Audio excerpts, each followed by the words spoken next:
They had taken it to where they were no longer just rappers. They were showmen. They were full on performers. And what they were doing, putting on these insane performances while at the same time dropping these empowering lyrics, was beginning to catch on a massive scale. Again, the album sales are already taking off, and their popularity with everybody is starting to go through the roof. And they got so popular that they ended up moving into Hollywood and starring in their very own movie, which continued to showcase, those foundational elements of hip hop, the DJ, the MC, and the ultimate goal of hip hop, to have a good time and to keep it positive, even in the worst of circumstances. And this thing ended up doing $26 million at the box office, which at that time in the early 90s, was a pretty good amount of money. We'd had hip hop movies before, Crush Groove, Wild Style, Beat Street, all great movies. But this was the first hip hop movie to ever be a box office hit. And after this movie, Kid and Play's popularity just went crazy. They just kept getting bigger, and they had pretty much become household names. And they became so well known and so much larger than life that they ended up getting their very own cartoon. And they were the very first hip hop artists to ever do this, to actually have their own cartoon, an animated series that was specifically dedicated to them. And the cartoon was just like an extension of their music. Each show had this, overarching positive message in it. And they would actually bring these other artists that were also dropping these positive messages onto the show, to kind of reinforce these positive messages. And now with the album sales, the movie, the cartoon, Kid and Play at this point had become, megastars. And they're getting opportunities for even more movies. House Party 2, House Party 3, Class Act. And all of these movies have soundtracks featuring Kid and Play that, again, are sticking to that positive, uplifting message. All of this is being fueled by this positive music that Kid and Play is continuing to put out. And again, this positive music is bringing these to this insane amount of success. This positive music is resonating with everybody. And they, again, become the very first and only rappers to ever have their very own Marvel comic, a comic book series that was completely dedicated to Kid and Play. And it tackled a lot of social issues and things dealing with everyday to-day life. And it pretty much played off of Kid and Play's career and their journey as rappers. But every now and again, it would get deep. Like the very last issue, when Kid and Play get inserted into the world of the Marvel superheroes. And they're basically being attacked by these Marvel characters, but they don't know why they're being attacked. And Play comes to realize that the one controlling these Marvel characters is actually him. And that he basically created this attack on himself through his own negative mindset. And once he recognizes this, he's then able to battle and conquer that negative side of himself, that lower nature. So Kid and Play is going strong and showing how this positive hip hop can be taken to an entirely different level. Still hadn't reached the full potential of where this thing could go. Because as Kid and Play is doing their thing, we've also got the emergence of MC Hammer. He released his very first album completely independent. He ended up selling over 60,000 albums. And he was getting offers from pretty much every single major label that was out there. And once he signed to a major label, the amount of success was just off the charts. He drops his first album on a major label and it ends up going double platinum. And it just keeps getting bigger from there. He drops another album and it ends up selling over 10 million copies.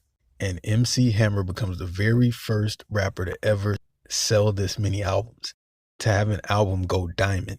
And at this point, MC Hammer has become arguably the biggest hip hop artist in the world. And as his success keeps growing, he's transcending just hip hop and becoming this pop culture icon. And from the independent album to the two major label albums, MC Hammer is putting out nothing but positive hip hop, nothing but uplifting, positive hip hop, but with this insane amount of energy.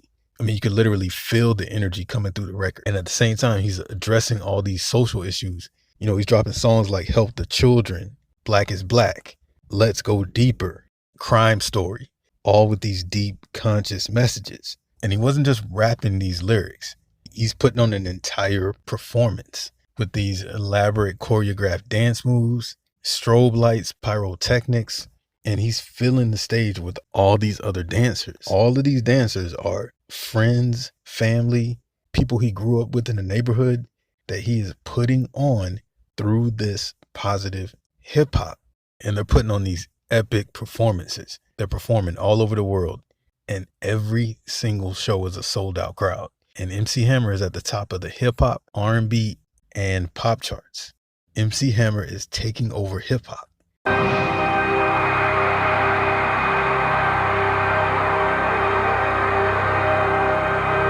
Here comes the Hammer! Yes, this is the mission that I'm on. Meet the Hammer, MC Hammer, the music phenomenon of the moment. He's got $10 million legs and stands to make $100 million by the end of 1990. To say he's hot is an understatement. This is signifying 5 million. Can't touch this. That was a month ago. Sales for MC Hammer's second album, Please Hammer Don't Hurt 'Em, are at the 7 million mark. It's been #1 on the Billboard pop charts for 19 weeks. These figures are staggering for any album, but for a rap record, they're unheard of. MC Hammer is 27 years old, and he's got it made. Almost single-handedly, he's turned rap into the mainstream pop of the 90s. Hammer was born Stanley Kirk Burrell, one of 8 kids. He and his family lived in East Oakland, a poor, depressed neighborhood, aptly described as inner city. It's very, very tough to live in that type of an environment and survive. I said we pray. Oh yeah, we... A poor inner city kid from a broken home. Not exactly a recipe for success. You grew up in Oakland, one of 8 kids, in a neighborhood that somebody just described to me that now looks like the streets of Beirut. Crime, drugs. Why don't you think you went that way? Were you ever tempted to go that way? Was I ever tempted? I would say that anybody who grew up on my block had to be tempted. Hammer said no to drugs, selling his albums out of the trunk of his car. His first album, Let's Get It Started, spawned 3 top 10 singles. The house that Hammer built includes cousins, Navy buddies, and neighborhood pals. His brother Chris is the tour director, and brother Louis is his manager. He's hit it big, and he's taken everyone along for the ride. His music has a little something for everybody. There are no 4-letter words in his act. His broad appeal makes hardcore rappers say, Once you are a pop success in rap, they call you a sellout. it's a visual extravaganza designed to show off Hammer and his budding entertainment empire. All the groups touring with him are signed to his record label. Hammer and his posse are currently on a worldwide tour, which won't wind down until sometime in 1992. Does it surprise you that you're the #1 recording artist and you don't sing? Every single song he releases is hit #1. He's selling out every arena, selling millions of albums, being nominated for every single award you could think of. And he's winning all of them. Best rap album, best rap artist, best rap video. And, the list just keeps going on. And after selling over 10 million copies and going diamond, his third album becomes so huge that they end up turning it into its own movie. And this was the first of its kind, a full-on hip-hop musical. And it was based around MC Hammer fighting off the drug dealers in the community that were using the kids in the community to traffic the drugs. So again, you got this strong social message to elevate above those negative circumstances. And it keeps going from there. He ends up getting his own cartoon, an animated series completely based off of MC Hammer, which is, again, addressing all these different social issues and reinforcing all these positive messages, and is basically turning MC Hammer into this larger than life superhero whose #1 goal is to protect the community from the people trying to corrupt it. And MC Hammer is becoming just as much larger than life in reality. He's being approached by pretty much every single major company you could think of to use his likeness to promote their products. And he ends up getting this huge endorsement deal with British Knights, which in the early 90s was this really popular shoe brand. These companies are just throwing money at MC Hammer to endorse their products because it seemed like anything connected to MC Hammer meant success. And that success just kept growing. He's got his own toothpaste, his own bath soap, all these different products where they are using that MC Hammer likeness because of the level of success connected to it. You know, he's got his own board game, and he ends up even getting his very own handheld video game. Again, the very first rapper to ever do this. The very first rapper to ever have his own video game. And again, it kept going. He becomes the very first rapper to have his very own action figure. Again, the very first rapper to ever have something like this. You know, of course, inevitably, he also gets his own comic based off of his career. Again, inserted with those positive messages. And again, all of this is being driven by this positive hip hop with these conscious social messages. You know, it was clear that on a large scale, this is what people wanted. This positive hip hop was resonating with the world. And MC Hammer was showing no signs of slowing down. And keep in mind that at the time that MC Hammer is seeing all of this success, gangsta rap is also on the rise. But MC Hammer is continuing to outshine gangsta rap with this positive hip hop. He's still selling the most records, getting the most radio play, and winning all the awards. Okay, the next award is for favorite rap artist. Let's hear a little nominee rap and try and guess who will win. Let's check it out. Okay, let's see. For favorite artist, rap. Easy E.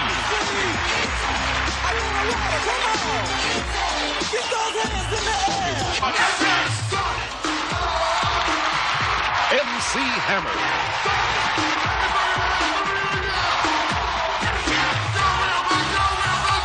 Turn up the volume on the speaker, because otherwise it gets stronger as the other Tone Road. never be wrong. And just, I got it going on. Okie doke, and the winner is MC Hammer. But you started to get a lot of artists within the industry that were coming against MC Hammer, starting to call him a sellout, saying that he wasn't really hip hop, even though everything he was about was literally built off of the foundation of what hip hop was. Those positive, uplifting lyrics designed to make you dance while addressing those social issues head on, using the music to uplift the community and to positively stimulate the mind of the listener. This was what MC Hammer was. And it started to get to the point where it started to feel like this was a calculated attack on MC Hammer. Like this was all being done purposely. Like if he didn't represent what he did, you know, that positive image, then all of his success might not have been such a problem. And eventually it got to the point where MC Hammer started to come out and start to address it. And he was saying that it wasn't just people in the industry that seemed to be trying to tear him down. You talk about as much of this as you can talk about on the air. I know a lot of the problems that you've been having have to deal with lies and confrontations you've had with law enforcement situations. How much of it can you explain to people, and maybe to the people out there who need to hear it? On one end, in the streets like where I'm from in Oakland, for a year and a half straight, when the police would arrest people, they would slam them in a car and say, Hammer time. And slam them in the car and say, yeah, I just put you in the brand new car that Hammer bought me. And they knew that that would hurt with my street credibility with the people in my neighborhood.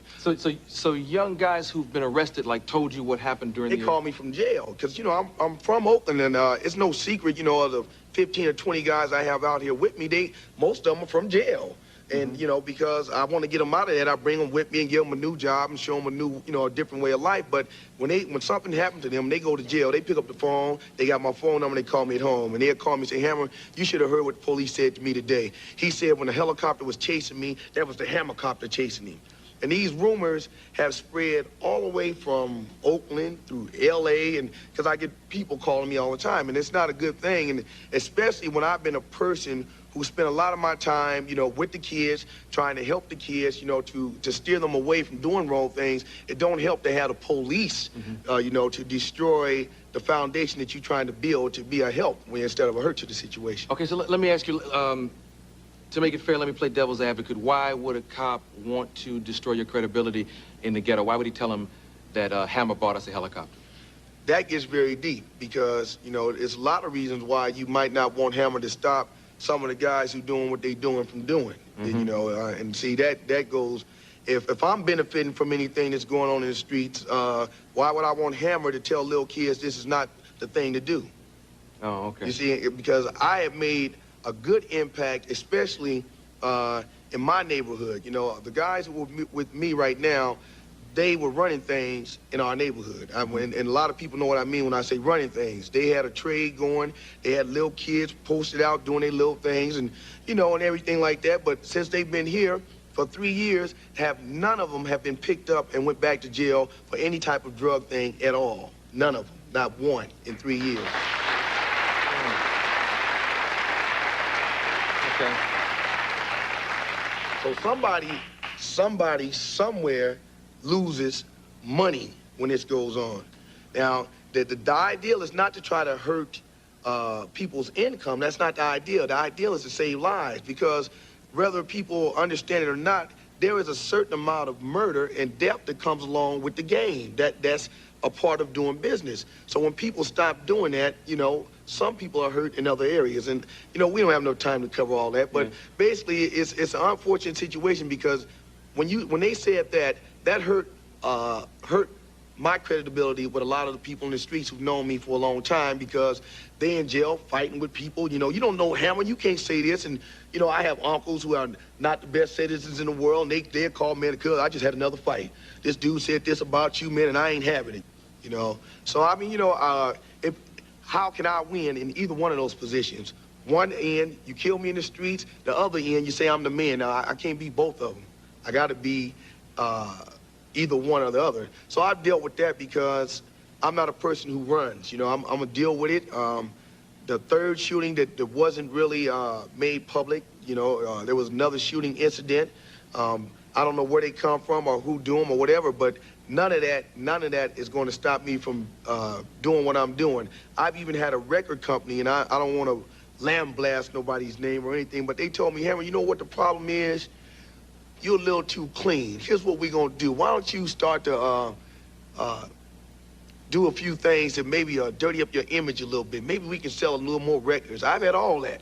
I told them, you know, that's not me. I lived that life. I've been around with people involved in that. I'm going to continue to do what I do. Whether they like it or not, I'm going to try to encourage the kids to do the right thing. That doesn't mean that I lived a perfect life. I'm telling them to stay away from them negative things so that they won't ruin their lives. I've heard the rumors. It's a very competitive business, man. Very competitive. You had an incident. Now, don't mention no names. No names. Don't mention no names. But you had an incident recently that amazed me when they told me about it. And I asked you earlier, and you said it was true.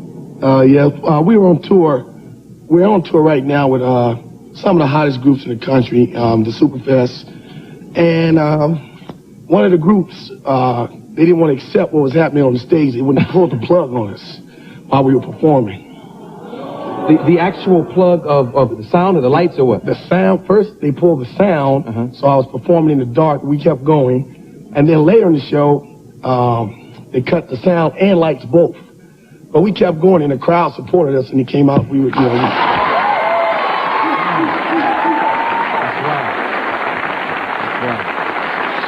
But the thing about it that kind of shocked me was that I expected somebody on that level, at that point in their career, to say, you know, if we're having a good show, they should have a good show, and we just all give our all. But it didn't work like that, and I didn't know it was that competitive. Yeah. Wow. I almost want to tell who it was. No.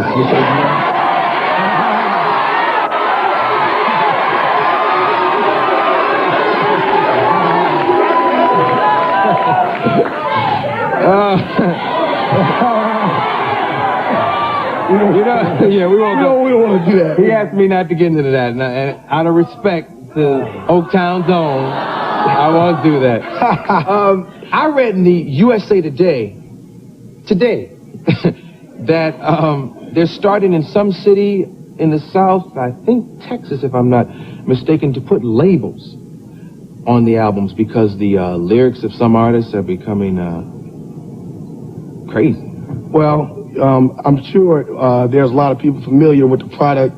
It has the profanity in it and everything. And of course, we're not advocates of that type of product. That's why we stick with what we do and try to project, a positive image to the kids. Mm-hmm. So we stick with that particular avenue.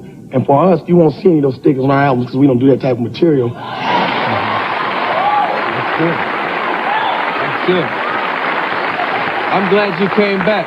Every time you hear you start a fire. But despite all this backlash coming from within the industry and from all these other directions, and even with gangsta rap beginning to take over hip hop, MC Hammer still not slowing down. He drops his 4th album, and this thing ends up going triple platinum. More positive messages, even more positive energy. And MC Hammer is still going strong. He's bridging that generational gap between the younger crowd and the older crowd. He even gets the acknowledgement from James Brown himself as being the next one to carry that mantle as being one of the greatest and most inspirational performers of all time. And then we got that infamous statement from Tupac, who was on the rise at this time. What's your favorite rap song? Ice Cube. Okay, what's your favorite rap jam? It's yours. That's old. No one is gonna know that. Can't Touch This by MC Hammer. Okay, and why do you like that one? Because it's raging and he's funky. Funky dance steps. I want to ask you, why do so many people get on Hammer? I mean, the man sold 10 million records. I'm not getting on Hammer, and I'm not going to say he did sell 10 million records, but crack fiends bought 10 million rocks. That don't mean crack is good. That don't mean nothing. Selling records don't mean nothing. The reason, I'm down with him because he's a brother and he's making his mail. But, however, he's diluting rap. You know what I'm saying? He's playing that Sambo role, and the reason everybody's buying his record is because he's no threat, and everybody want to see Sambo dance. You got to hear this song we made called Words of Wisdom. Well, we obviously have some strong feelings here. And this was the wrench in the track that just completely derailed MC Hammer. There was no coming back from this. MC Hammer was already one of the few, still putting out this type of hip hop. But once this statement was made, it was like marking the end of the foundation of hip hop. It was officially the end of those positive, uplifting lyrics to elevate you out of that negative state of mind. And now we're moving into reality rap, which ultimately just became more gangster rap.